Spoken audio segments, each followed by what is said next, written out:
মাননীয় শিক্ষামন্ত্রী, আপনি কিছুদিন আগে এক বক্তব্যে বলেছেন বাংলাদেশের শিক্ষার্থীরা অক্সফোর্ডের সমপরিমাণ মর্যাদা নিয়ে শিক্ষা গ্রহণ করবেন। আমরা কি দেখলাম? গত কয়দিন ধরেই বৃষ্টি অনাবৃষ্টিতে ঢাকা সহ সারা বাংলাদেশ ব্যাপী বন্যায় কবলিত হয়েছে। অথচ এইচএসসি পরীক্ষার মতো চলমান পরীক্ষা আপনি এই বৃষ্টি অনাবৃষ্টি এই প্লাবনের মধ্যেও আপনি পরীক্ষা বন্ধ করলেন না। এতে ছাত্রদের কি হয়েছে আমরা সোশ্যাল মিডিয়ায় দেখেছি। অনেক শিক্ষার্থীরা সাঁতার কেটে গলা পানি, আডু পানি, পেট পানি ভেঙে তারা পরীক্ষায় অংশগ্রহণ করেছে। আপনি অক্সফোর্ডের স্টুডেন্ট, এটা অক্সফোর্ড নয়। এইখানে যেমন ঢাকা শহরে শিক্ষার্থীরা রয়েছে, সেইখানে সুনামগঞ্জের ভাটি অঞ্চলেরও পরীক্ষার্থী রয়েছে। এইখানে কিশোরগঞ্জের বাটি অঞ্চলেও শিক্ষার্থী রয়েছে। ওরা নৌকায় বিচরণ করতে হয়। আপনি হয়তো জানেন না, ওই হাওর অঞ্চলে যখন বর্ষা হয় এক গ্রাম থেকে আরেক গ্রামের দূরত্ব সম্পর্কে আপনার কোনো ধারণা নেই। সেইখানে মনে হয় যেন আমরা সাগর পার হচ্ছি। এই ঝড় বৃষ্টির মধ্যে ওই ছাত্রছাত্রীরা কিভাবে পরীক্ষা কেন্দ্রে যাবে তার খেসারত হিসাবে যদিও আপনি গতকালকে সংসদে দুঃখ প্রকাশ করেছেন, কিন্তু সব দুঃখ প্রকাশ করলেই সমাধান হয় না। যার পরিণতি গত 2 দিন ধরেই ছাত্ররা শাহবাগ দখল করেছে।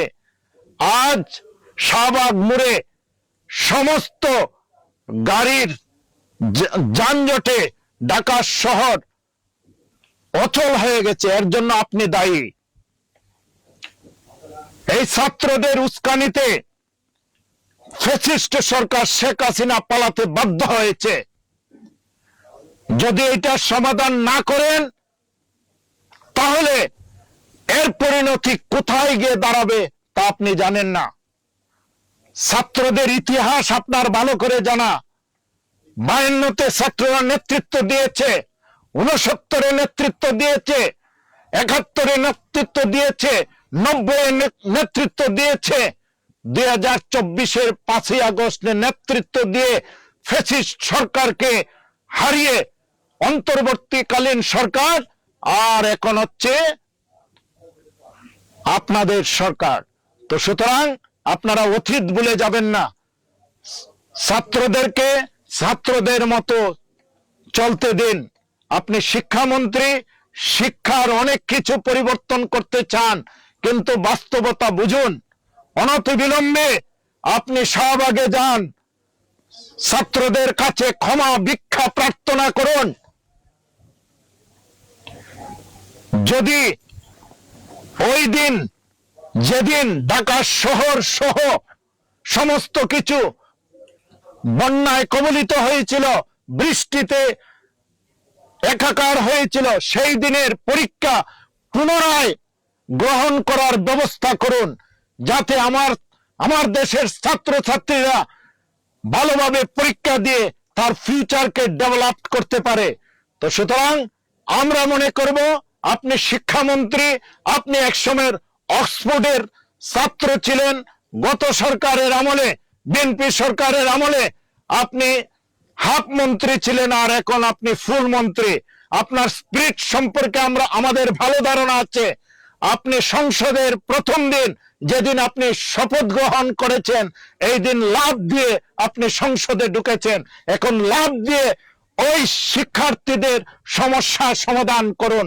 আপনার জন্য যাতে বর্তমান সরকার বিতর্কিত না হয়, আপনার জন্য যাতে রাষ্ট্রে আর কোন প্রকার কলঙ্কজনক অধ্যায় না হয়, আপনার জন্য যাতে যে চলমান সরকারের গাড়ি আছে সেটা বন্ধ না হয়। তো সুতরাং সময় থাকতে সঠিক সিদ্ধান্ত নিন, সময় থাকতে সরকারের বোধগম্য হোক, সময় থাকতে স্টুডেন্টদের সকল সমস্যা সমাধান করুন। সবাই ভালো থাকুন এবং সুস্থ থাকুন।